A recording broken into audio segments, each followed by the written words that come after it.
Hello everybody, Ben Rogers here, the Raptors Digest, reacting to some NBA news writer Kristaps Porzingis. We've been teasing this podcast for the past few days now, but Tingus Pingus, the Dallas Mavericks, have apparently sniffed around, gauging interest in Kristaps Porzingis' trade value. The tweet, the report for that's on the screen. I think it's coming from Jake Fisher, who's a Bleacher Report guy, but Riker, obviously, Kristaps Porzingis has had a very perplexing career because he's shown a lot of promise in both New York and Dallas, but with injuries and just bad luck, he's not really fulfilled his potential yet. But what are your thoughts on Porzingis being on the table right now, or being gauged interest right now for the Dallas Mavericks currently? Well, this should excite Toronto Raptors fans because if the Dallas Mavericks are sniffing around with Porzingis, the Toronto Raptors are sniffing around with Kyle Lowry, then maybe there's some sort of middle ground, some sort of scent that brings them together, Ben. It seems like all of Texas is on a fire sale right now, and all of the Southwest Division right now, because San Antonio Spurs have just put DeMar DeRozan, LaMarcus Aldridge on the block. That surely is going to excite people. We'll break that down in another video. Memphis, it is worth noting, I'm going to break out the worst trade scenario that was proposed by an Instagram DM. Somebody sent it to us involving Memphis. I'll bring it up at the end of the podcast. New Orleans apparently has JJ Redick on the block. And then Houston, obviously, in buying out or releasing DeMarcus Cousins and maybe shopping with Oladipo. And finally, the last team, every single team in the Southwest Division, Porzingis. Yep. Then what do we need? Bench scoring, big man scoring, shooting. Porzingis. Now, unfortunately, lack of defense, and that, maybe that can be hidden because the Raptors are incredibly strong. So let's break it down. Yeah, and you brought up a lot of the holes the Raptors currently have, and we've talked about this to death. Everyone's brought it up, but again, the big man position, there's no one really there that consistently plays the center position, a guy that's a true center. Porzingis being 7'3", that's his role. I know he likes to be power forward sometimes, but OG Anunoby can hit some bruisers and stuff down there if Porzingis doesn't want to, but he can fill that center spot, specifically on the offensive end, because that's where we're really struggling out there, and he's a consistent guy that can get some buckets. Obviously, we checked out his three-point shooting, about a 35% career three-point shooter, which is pretty solid, but when you look at the amount he's taking and the degree of difficulty in terms of those shots, then you can tell he's obviously a little bit better than those percentages show. Shot 40% 1 year for the Knicks, or close to it. So Porzingis is a guy, he's long, he's tall, he knocks down those shots. He's not really a post bucket getter, but he is a player that can score in the half court. And this is where the Toronto Raptors have really struggled this season, and he really fits those holes in terms of what we're looking for on the offensive end. Just a guy that can plug and play, get those Serge Ibaka style points, right? Throw it in that mid-post area, the offense is stagnant, and get you a bucket off of a Kyle Lowry drive, a Fred VanVleet take, an OG post-up, and swing it to someone, keep the defense honest. I think on the offensive end, he'd be a perfect fit to bring in and sort of integrate right into this roster. And you brought up the questions on the defensive end. Firstly, as I just alluded to, OG Anunoby, he's done a great job at just guarding these center players because he's been the de facto center in important times of this game, and then Porzingis would help with the rebounding coming in. And Porzingis is, especially since the injuries have happened, he's struggled on the defensive end just in terms of pick and roll, moving around, being in the rotations, but maybe in a Nick Nurse system. I know Dallas's is pretty good. That can be covered up a little bit, but he has notoriously been a great shot blocker. He was a great rim protector, particularly with the Knicks and for stretches last season, and even though his defense has taken a step back right now, I think he could get back to a level like that. So, Riker, I think in terms of just basketball-wise, Porzingis could be a good fit. Zingus Tingus would be nice to pull through, but the injuries are the big question mark. Yes. What an incredibly long-winded and worded explanation of all of his pros and cons. And you hit the nail on the head. I don't think anybody in the comment section would say that this guy is a negative to bring into the Toronto Raptors if this deal could get done. I challenge people now to say why you wouldn't want him, given the complaints have always been, we need a scoring big. That's just end of the line. Yeah. point period, exclamation mark. We need a scoring big. That would be a tremendous help for the Toronto Raptors. So one way or another, if this deal got done, it would be a positive thing for the Toronto Raptors. So we'll take this opportunity to say, if you like that now we're in trade rumor season, pop into the like section. Let's make our dreams come true. Everybody put on your GM hats, your president hats, get the trade scenarios flowing in the comments, and like this video and subscribe if you haven't, because this is the best time of the year, Ben, trade season. And again, Raptors, they're in the mix. They're saying, maybe they want a bunch of young guys, a bunch of trade pieces, a bunch of assets. We're trading away our $1 in Kyle Lowry for multiple quarters. That's what we broke down in our last video. Now, we throw a wrench in the mix. To bring up Kyle Lowry, not to cut you off, but we made this segment with Kyle Lowry. We're on the road to 20K subscribers. Make sure we get there before Kyle Lowry potentially gets traded, because we don't want to have to redo this animation. So tell your friends about subscribing to the channel. I'm sorry to cut you off there, but we got to throw that out there. Good segue. Get us back on track here. The thing is, maybe you would be willing to divert away from bringing in multiple young assets and developing assets if you consider, if you're of the camp that Kristaps Porzingis would be potentially a get the Toronto Raptors over the hump type player, which I would think that maybe he is, despite, and I'll answer your question, despite his injury history. I think you're willing to take a gamble on a guy who has 4 years left. It's not like he's a 1-2 year contract player, and you might waste those 2 years with him getting a long-term injury. You have him secured for 4 years, I believe, so the risk gets mitigated enough, I would think, in that type of situation. But Ben, I don't think that the Dallas Mavericks want Kyle Lowry. They're struggling this season. I don't think that that's necessarily the player that would make them go across the hump, maybe have an argument. But would you say that maybe we could trade Kyle Lowry in a third team, let that third team trade away all of their young guys and trade picks to the Dallas Mavericks, who might be back in rebuild mode, and get the Toronto Raptors, Kristaps Porzingis, Zingas Pingus, to be a win now team? Is that a possibility? Well, with all the news, with everything coming out around Kyle Lowry, that is certainly a possibility if the Mavericks, if all of these reports, because rumors and sniffing around these sorts of terms, sometimes they come true, sometimes they don't. But if the Mavericks are serious about moving on from Kristaps Porzingis, then I think that's a logical possibility for the Raptors to go about. But I don't necessarily want to write off the fact that the Mavericks would be not interested in Kyle Lowry, because I believe they are in win now mode, Ryker, and the only real reason I could see them wanting to trade Kristaps Porzingis is if they just don't trust his health. They don't trust him being able to come in and be that second option to Luka Doncic to make a playoff run. But Ryker, are you familiar with a player that has been a second option on a championship run with a superstar wing? A one Mr. Spicy P, Pascal Siakam? No, I'm talking Kyle Lowry, because he's on the block. But I guess there could be a debate between who is the second option there.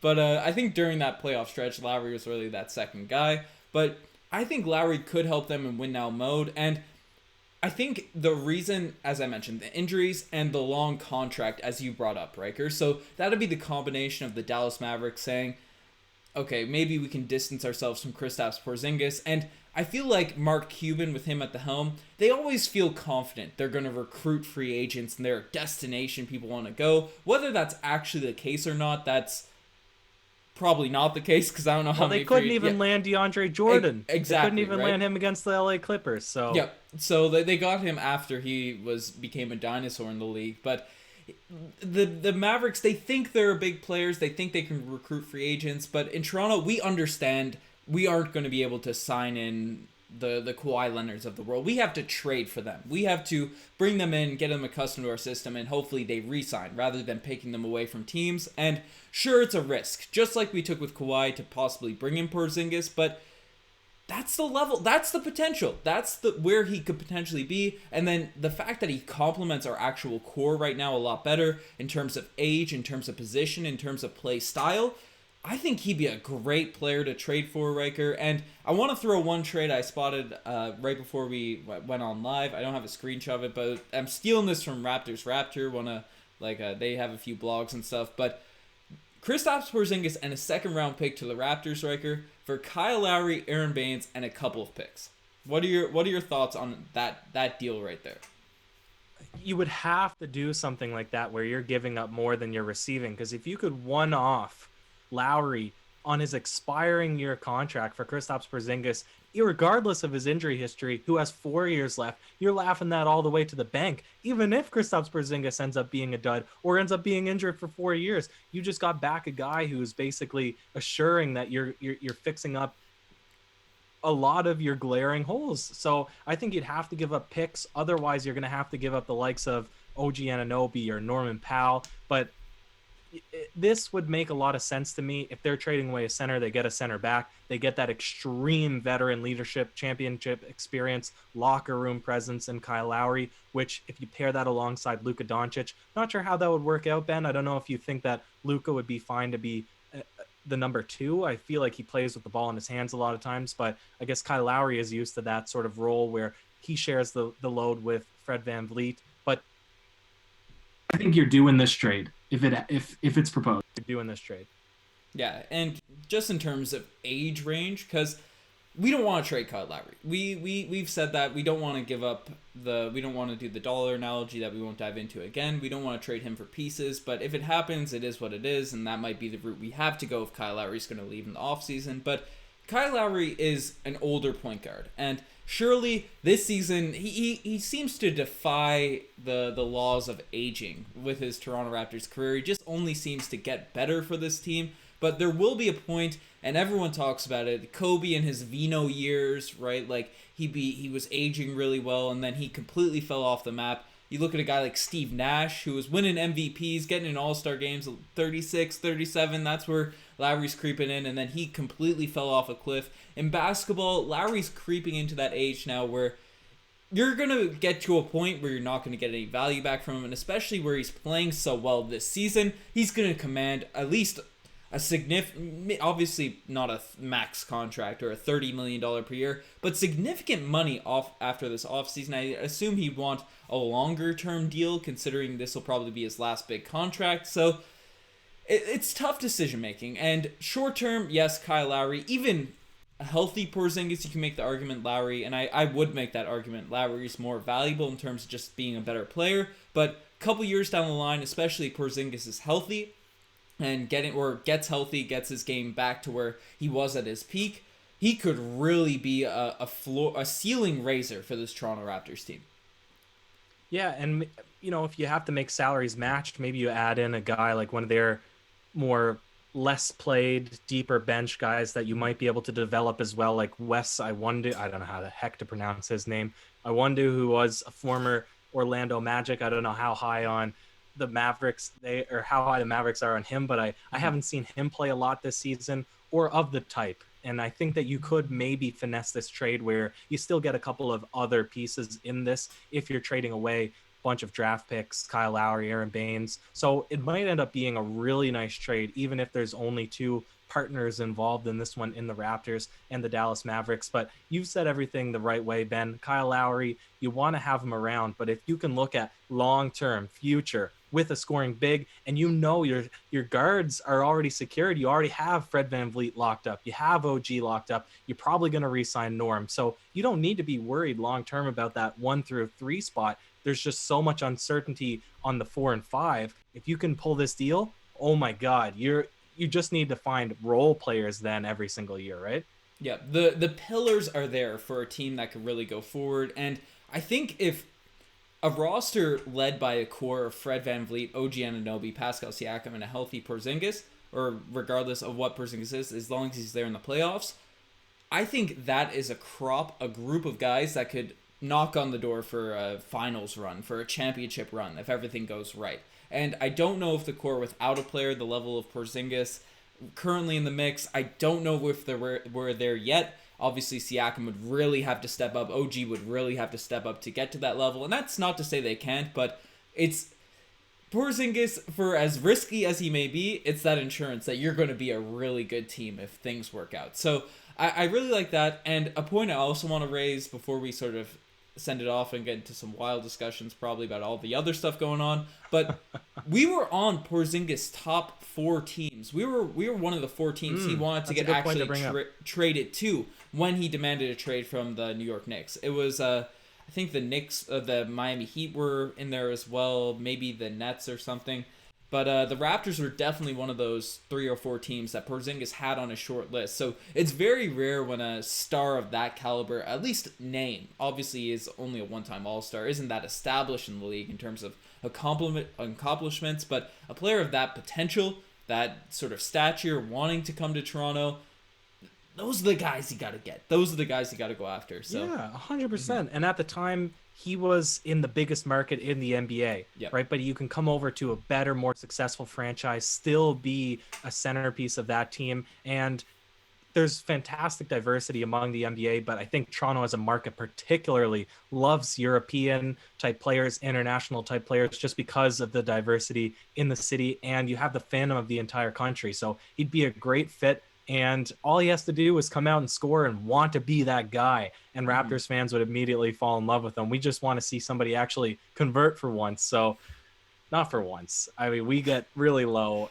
The Raptors have been great for years. So I think we take it to extremes. We just have such high expectations for the teams, for the guys. So it would be great. I hope Masai gets cooking with something like this, because this excites me personally, probably you too, Ben, more than a trade involving a bunch of young guys, a bunch of guys that are a couple of years out, some draft picks, which you're never sure about. Of course, we have the best development staff in the NBA, but it's still distant. You know, if you can do a trade involving the Raptors GOAT that brings in an immediate improvement to the team, I mean, that's a win-win situation. Yeah, that's the eye-popping. Obviously, this could go horrifically wrong if we traded for Porzingis.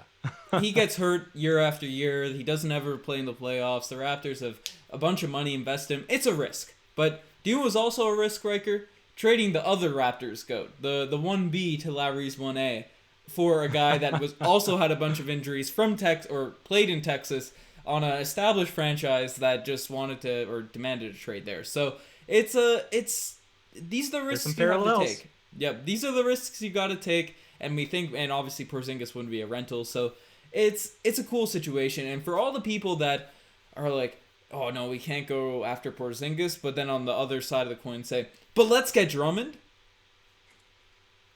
That's tough. Like, sure, Andre Drummond's not an injury-prone guy, but defensively, that's the biggest question mark with Porzingis right now. Porzingis is a much better shot blocker. He's had a history of being a solid rim protector for the team. So I don't want to hear any Andre Drummond Porzingis comparisons right now. The Raptors, Porzingis is a much higher value guy than Drummond. But I know you have a trade that you want to bring up and close it out with. I do. 8 rebounds, block and a half, 20 points. I mean, his stat sheet is amazing. It's wonderful. So, but this trade, because we're not going to do a specific video on Memphis as a trade partner, and when I said that all of Texas is open to shopping guys, I had to say, this one's from Justin Valela, it sounds like.